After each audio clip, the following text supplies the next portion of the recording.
fazer esses cálculos, fez um levantamento de todos os tempos de ciclo, tempos de setup, todos em minutos, para todos os materiais dessas duas famílias, família A em cima, família B embaixo. Notem que todos os tempos de setup são os médios, eles estão todos os tempos abaixo de 10 minutos, não são tempos muito grandes. Bom, para fazer o cálculo dessa taxa de ocupação que eu vou mostrar daqui a pouco, o método foi, para calcular as horas necessárias, foi o número de peças vezes o tempo de ciclo, mais o número de ordens vezes o tempo de setup sobre 60. Então, para calcular a taxa de ocupação, as minhas horas necessárias sobre as horas disponíveis, lembrando que a minha perda de eficiência já está no sistema, já é programada pelo TCP nas horas disponíveis. Então, vamos à primeira proposta. Vamos já partir para o extremo, ou seja, tentar botar em linha. Então, a minha primeira proposta é composta pela utilização de duas linhas, uma linha para a família A e outra linha para a família B. As máquinas estão aqui nessa tabela, vão ser usadas para cada linha. Elas foram escolhidas de acordo com a característica de cada máquina, a característica de cada material. Basicamente, esse seria o esboço do fluxo geográfico que se propõe. Então, esse seria o caminho que as peças iriam, que as famílias iriam percorrer. Lógico que isso aqui, antes de se implantar, tem que ser melhorado muito, mas já dá para ter uma ideia.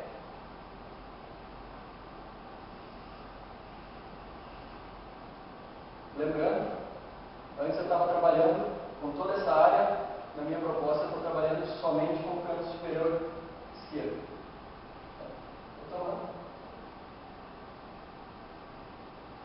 Com a utilização da linha, obviamente o meu estoque de processos está zero. O meu lead time fica igual ao tempo do lote.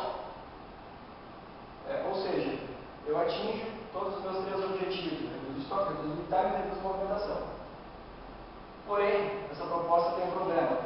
O meu processo ele é contínuo, mas ele não está nivelado. Vocês podem observar aqui os dois gráficos que apresentam os tempos de ciclo, que existe um degrau dos tempos de ciclo da linha, ou seja, as duas primeiras operações têm um tempo mais alto e as outras um tempo menor, e isso vai projetar, então, vai refletir numa ocupação maior dos primeiros recursos, e os três primeiros, eles vão, o que isso significa? Eles vão ter que esperar a peça chegar, vão ficar um certo tempo parado, vai ter ociosidade desses recursos. Isso é uma coisa que não se quer nesse estudo.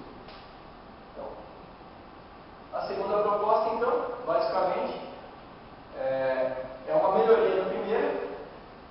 E qual que é a ideia aqui? É trabalhar com um fluxo ainda contínuo, porém nivelado. A gente vai patrolar esse gráfico aí. Então, como eu não posso botar os operadores, todos os processos são feitos por máquinas, a intenção seria capacitar. Então, eu estou propondo a aquisição de duas máquinas para a família A e uma máquina para a família B. Fluxo geográfico e o mapa de fluxo fica similar ao que foi apresentado anteriormente. E a gente pode notar, então, que os tempos de ciclo e as cargas elas foram niveladas, ou seja, a proposta ela pode ser aplicada, ela vai atingir todos os objetivos que foram estipulados, porém existe a desvantagem do investimento. Então, se eu fosse tentar aprovar essa proposta, a primeira pergunta que alguém me faria é: por que eu vou adquirir novos equipamentos se eu consigo atender a demanda de hoje como que nós já temos? Primeira pergunta que qualquer diretor faria. Então, a proposta ainda é aplicável, se alguém quiser fazer investimento. Porém, vamos à terceira proposta. Como existem degraus no tempo de ciclo das linhas, a intenção é manter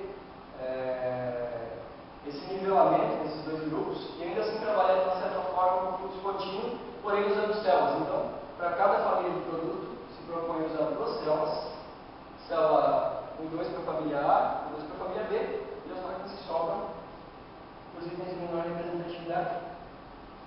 Esse aqui então seria o esboço do fluxo geográfico. A área circulada seria então a delimitação das células, das 4 células. Lembrando que aqui vai existir um estoque intermediário entre as operações feitas pelas células e, por fim, o estoque do produto acabado. Bom, então, o mapa de fluxo mostra para a gente que ainda vai existir um pequeno estoque, pulmão entre essas células, 2.000 peças para a família A, 5.000 para a família B. Penso que esse valor ser ainda reduzido. E ainda existe a possibilidade, como eu falei, os lotes, os tempos de setup eles eram muito pequenos. Então, na prática, pode-se trabalhar com lotes menores para se reduzir o time do processo e também para reduzir o número de estoque em processo. A gente pode ver aqui, o gráfico apresenta as cargas e os tempos de ciclo, tanto para a célula 1 quanto para a célula 2. Existe aqui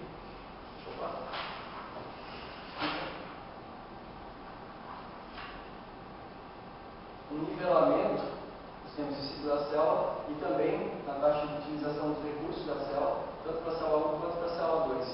Ou seja, eu não preciso de investimento, eu posso trabalhar com estoques menores e eu posso trabalhar com um lead time muito menor, tudo isso casado à programação de lotes menores.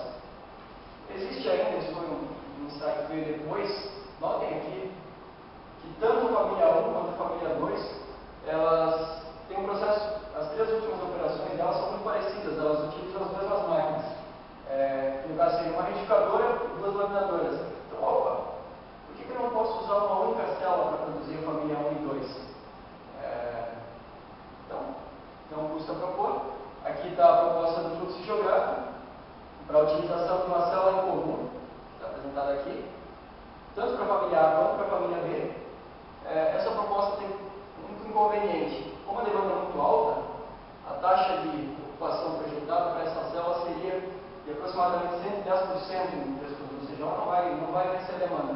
Porém, nada impede, é uma possibilidade de que se trabalhe com lotes pequenos, e essa terceira célula ela iria intercalar entre o lote da família A e o lote da família B, e tudo que exceder a demanda pode então ser programado através de um roteiro alternativo nas máquinas que ficaram disponíveis.